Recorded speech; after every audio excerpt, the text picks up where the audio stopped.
What's going on, guys? It's GBP baby. Welcome back to another video. I hope everybody's doing well, and yeah, let's get straight into things. So as you can see, we've had another down close day. Hopefully you've watched yesterday's video, and in yesterday's video I did bring our attention to the mean threshold of this daily order block, and you'll see how we completely disrespected that. What I did want to bring our attention to right now though, however, is going to be this gap right here on the 4 hour. So if we scroll over right here, you'll see that there's a gap in price between this close and this open. And this is what we call an inversion fair value gap. And the reason for that is because price is delivered on the upside, meaning that when price comes back down to it, we should anticipate it to provide support. And then if it was to trade through it, we'd expect it to act as resistance. So we're looking for support in this range. And what you'll find is that if we look at price now, over here, you'll see how we traded right down to the very tip of it already. So I am looking for that Wednesday low to get taken in tomorrow's price action. But I would like to think that we can actually respect this fair value gap and continue to trade higher off it, because ideally weeks like these we do get a Thursday reversal. Now I'm not guaranteeing a Thursday reversal or anything, but in terms of the model for the week, I've been saying that I'm expecting a Thursday reversal just because of how fast we moved on Monday and Tuesday. So it'll be interesting to see if that can play out, and if that's the case, I'll be looking for Wednesday's high as a potential target. However, we should technically still remain bearish until proven otherwise. Nothing yet has said to us that we're bullish. Yes, we came off price quite nicely here, but nothing yet is saying, okay, we're bullish. So ideally, I'm waiting for this high to get ran after we've taken out this low for me to be like in a comfortable position to expect higher prices. Until then, I do think we're still happy to look for, lower prices. It's just, like I said, as we're edging closer towards this low, I'm looking to see is price going to bounce just before we get down to the actual low itself. So that's why I'm paying close attention to this range right here. You also see there's a fair value gap in the order block. Price doesn't have to get back down into it, but ideally I'm looking for this Wednesday low to get tagged tomorrow before any type of potential Thursday reversal. So let's just get that marked out as sell side liquidity like so, and then it'll be interesting to see how price treats that range moving into the new day.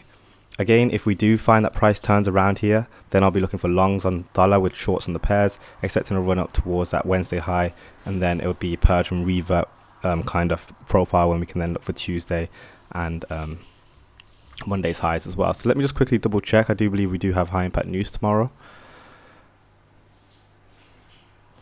So Thursday, yep, we do have high impact news. We have PMI, which again, that and jobless claims as well, that can help move price. So we do have sentiment. We just have to see where we are at the right time of day to see if that sentiment can drive price higher.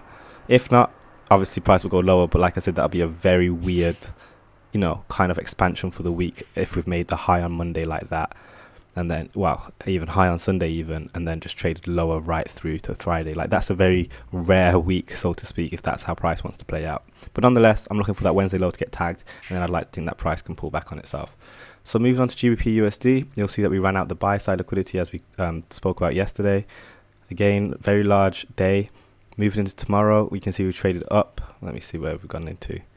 So now we have relative equal highs up here, but like I said, price tends to stop before it actually takes out that high, and that's what I mean. I'm looking for some kind of retracement. So if we do get that Thursday reversal, then obviously we're going to see pound want to pull in on itself. So let's just get rid of a few things here, and we will drop down to the 4 hour. And because of how much expansion we've had, there isn't much to really key off, so to speak. So we can expect this high to get taken. If we're expecting the Wednesday low on dollars to get taken, we should technically expect that to be taken. But like I said in yesterday's video, this is the time where we're going to start seeing divergence. So we need to be aware of that, and things like that can be how we can help draw attention to things like that by marking things out, such as consequent encroachment, because we might find that pound respects consequent encroachment, whereas dollar takes out the actual low, and things like that. So we'll talk more on that in tomorrow's video, but my point is I'm paying very close attention to divergence now, as we are in a very high probability for a pullback for a Thursday reversal. But let's drop down to the 1 hour, and you'll see how price took out the high, and then it's just been consolidating.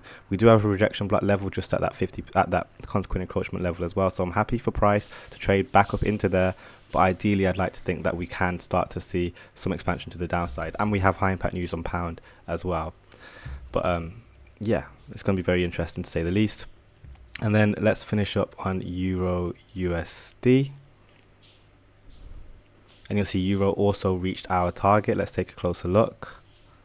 So we had a massive fair value gap right here, and I was talking about the 50% level. You'll see our volume has closed below it, which is nice to see. And again, the exact same thing. So although So now that this fair value gap's filled, we've filled a nice premium PD array now. I am happy to see some kind of rallying, but we might find that euro and pound fails to take out Wednesday's high, but dollar might go and grab its low. And I'll show you what I mean. Like, dollar might open, come down, grab that low, and then turn around. So we do need to be careful of that. Let's drop that back to euro. Let's drop down to the 4 hour, and you'll see again another large wick right here. 50% off that, but it looks like we're already quite close to that. Nonetheless, we do have let's get rid of this for now.